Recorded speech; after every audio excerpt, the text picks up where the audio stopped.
그리고 또, 이찬수 교수님이 말씀 주실 테니까 누가 좀 먼저 말씀을 좀 주실래요?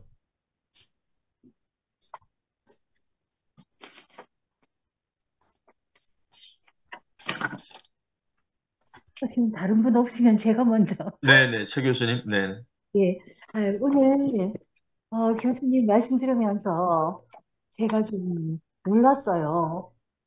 제가 일본이 우리하고 다른 점이 있다 이렇게 생각을 했지만 어떤 게 놀라우냐면 우리는 농촌이나 뭐 이렇게 다른 데나 할 것 없이 전통적으로 개인이라는 것에 대해서 개념이 좀 약한 것 같다, 이런 생각이 들어요. 우리는. 그런데 오늘 놀랍게도 일본의 철학을 말씀하시는데 그 개인의 의식, 이거를 별업이라는 말로서 강조를 하시는 거예요. 그래서 이 시에서 이 개인이라는 게 되게 중요한 위치를 차지한다. 우리는 뭐 모내기하고 농사짓고 하다 보면 막 농악 놀고 막 이렇게 집단에 휩쓸려 버리는데 일본은 놀랍게도 이 개인을 딱 이렇게 자기 위치를 찾고 있다는 것에 대해서 제가 놀랐다는 말씀을 드리고요. 그리고 제가 간단하게 말씀을 드리는 것은 오늘 또 하나 놀란 것은 우리나라가 지금 윤석열 정부 들어서서 막 마음대로 하잖아요. 아니, 대단히 파시즘 쪽이다, 독재다 이렇게 얘기할 수 있는데 그런데 오늘 천황이라든가 뭐 이런 파시즘 말을 하셨지만 제가 생각할 때 오늘날의 일본의 수상은 지가 아무리 독재를 해도 우리나라 같이 이런 독재를 할 수가 없어요. 이 귀신 아무리 못된 인간이라도 이런 식으로 막 의회를 막 쳐박고 막 입법도 막 무시하고 막 시행령하고 막 이렇게는 할 수가 없는 거예요. 그 이유가 뭐냐? 제가 이해하기로는 일본이 굉장히 이중성을 갖고 있다. 하나는 이 군국주의적인 경향이 있고 동화, 통합 뭐 이런 걸 지향하는 반면에 일본은 이 지방자치가 너무나 튼튼하게 아직도 남아 있는 거예요. 그래서 이게 서양의 봉건적 구조를 닮아서 일본이 봉건적 각 지방의 분권 체제 이게 철저하기 때문에 아무리 중앙에서 합치려 그래도 몇 개 합친 게 있을 뿐 그게 잘 안 돼요. 그래서 이 개인 의식, 개인 의지, 별업이라는 것이 중앙에서 통합할 수 없는 어떤 지방자치, 이 굉장히 강력한 전통, 이런 것과도 관련이 되지 않는가, 이런 생각을 했고요. 그러니까 우리나라 조선조 같은 데서는 동화라든가 통일이라든가 이런 말을 강조하지 않아요. 그런데 오늘 강의하신 데에서 일본이, 이거 굉장히 이게 뭐, 같이 통일이란 말은 안 썼지만, 이게 이런 일원화, 국가 의사가 일원화돼야 되고, 이런 말을 썼어요. 그래서 이것이 오히려 일본이 지방자치가 강하고 봉건적인 전통으로 통합이 되지 않기 때문에 이거를 더 강조하는 게 아닌가, 이런 생각이 들고요. 그래서 일본은 지금 권력 구조로 봐서 나라 안에서는 절대로 독재를 할 수가 없는데 이 봉건적 전통을 이어서 그리고 서양의 문물을 빨리 받아들여가지고 군사조직, 무기를 만든 거예요. 바깥으로 전쟁은 칠 수가 있는데 절대로 나라 안에서 파시즘적인 독재를 할 수는 없다. 저는 이렇게 보고 있고요. 거기다가 제가 또 한 가지는 일본이 파시즘이고 뭐고 아무리 우리가 형용사를 갖다 댄다 하더라도 금리가 마이너스 금리예요. 자본의 힘이 우리나라하고는 비교가 안 되는 것이죠. 노동자들이 우리보다도 훨씬 더 노동윤리가 발달이 돼 있고 대우를 잘 받습니다. 그래서 그냥 파시즘이라는 단어로 일본 사회를 천황을 중심으로 해서 파시즘이라는 단어로 일본 사회를 이해하는데 무리가 있지 않나. 결론적으로 말씀드리면 일본은 철저하게 이중화되어 있다. 사회 구조가. 제가 잘못 이해했는지는 모르겠으나 제 네. 이해를 말씀드립니다. 네, 감사합니다.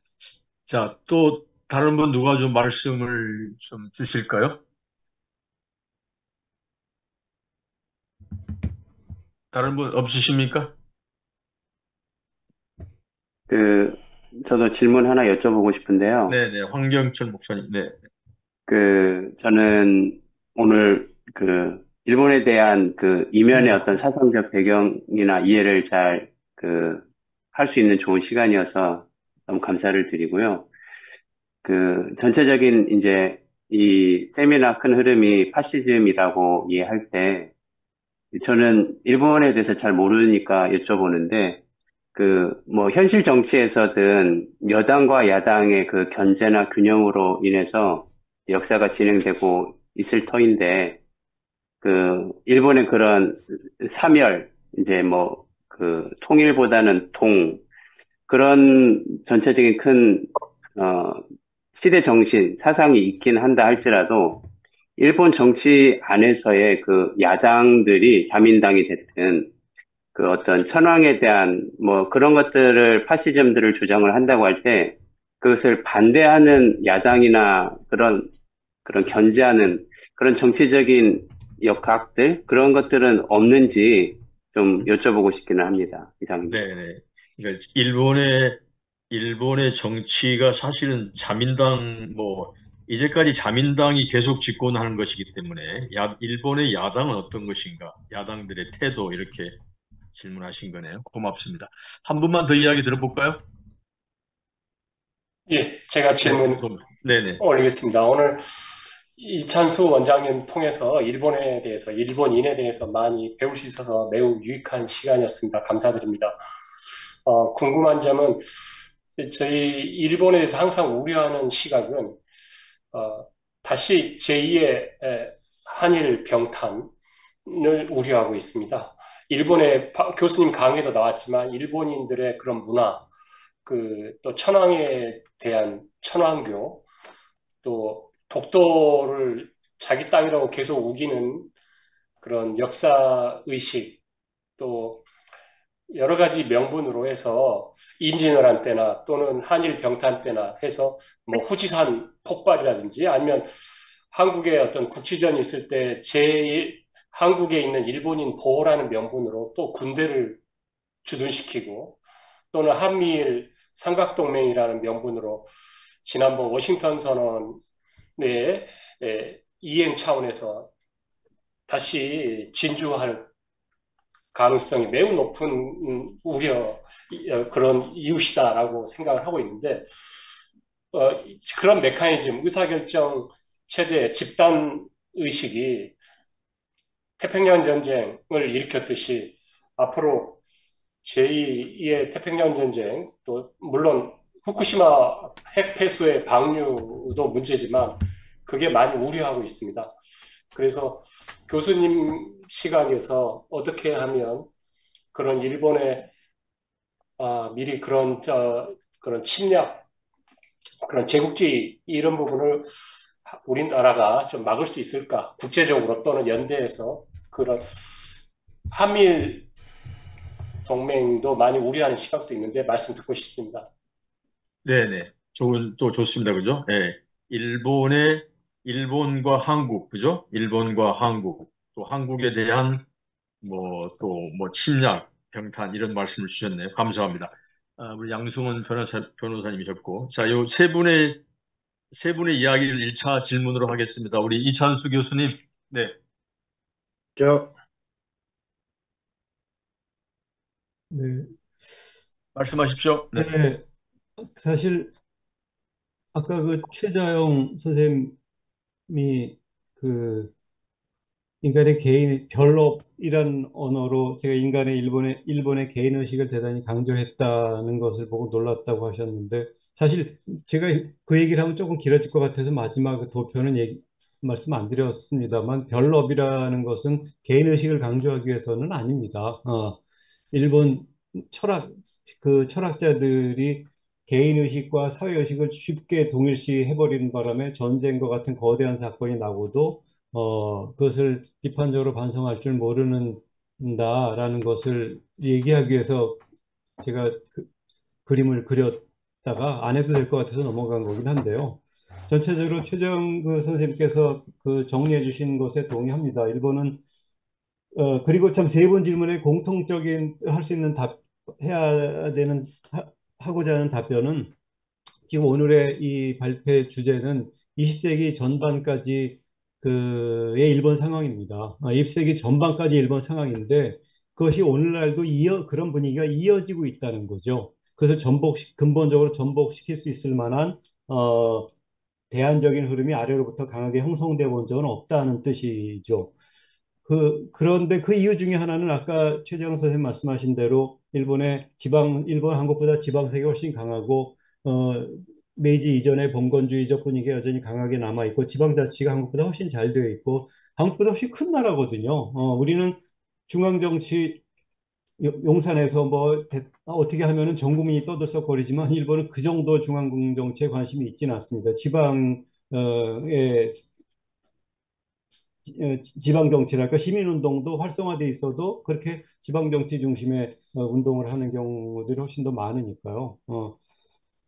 그 그런 차원에서 아까 이거 일본의 특징을 이 파시즘적으로 설명하는 것은 무리가 있다라는 비판에 대해서 한편 동의하고 맞는 말씀이라고 생각합니다.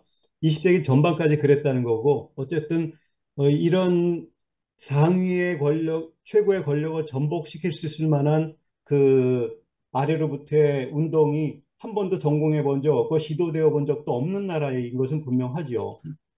근데 왜 그것은 안 될까? 우리는 실패했어도 혁명 같은 시도가 있었고, 전 국민이 민초가 아래로부터 들고 일어나서 기본 중앙 정권을 전복시키려는 있었는데 일본은 왜 그런 것이 안 되냐?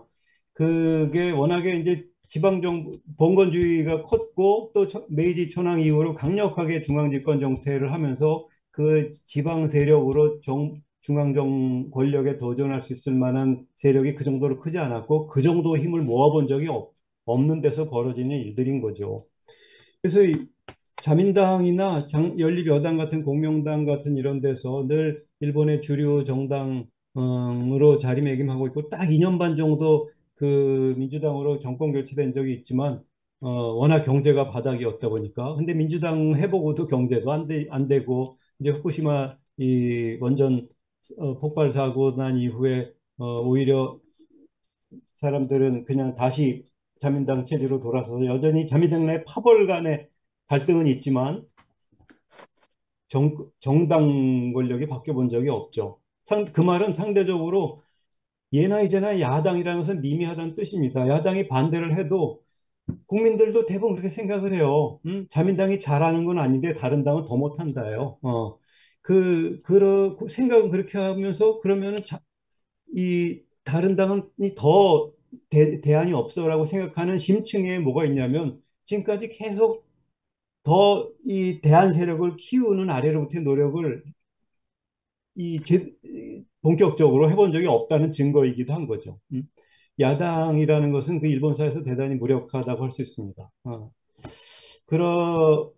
그러고 아까 제1을 한일 명탄 이런 우려를 하시는데 저는 그렇게까지는 가지 않을 것이다라고 제 입장입니다. 생각을 합니다. 가령 지금 윤석열 정부에서 한미일 특히 미일 편향된 외교를 너무 강력하게 벌이고 군사주의적 강화를 자꾸 하는데 바로 윤석열 정부 때 남북 간의 국지전이 벌어지면 그걸 명분으로 일본이 이제 미국을 등에 업고 개입할 가능성은 있을 것 같습니다.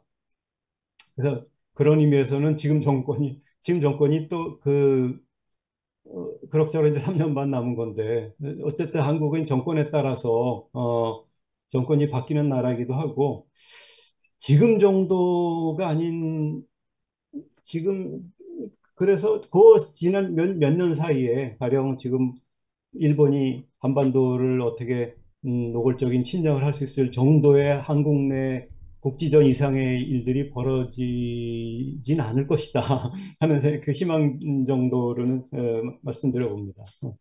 예, 큰 틀에서만 예, 일단 말씀드렸습니다. 잘 들었습니다. 또 두 번째 질문을 좀 받도록 하겠습니다. 예.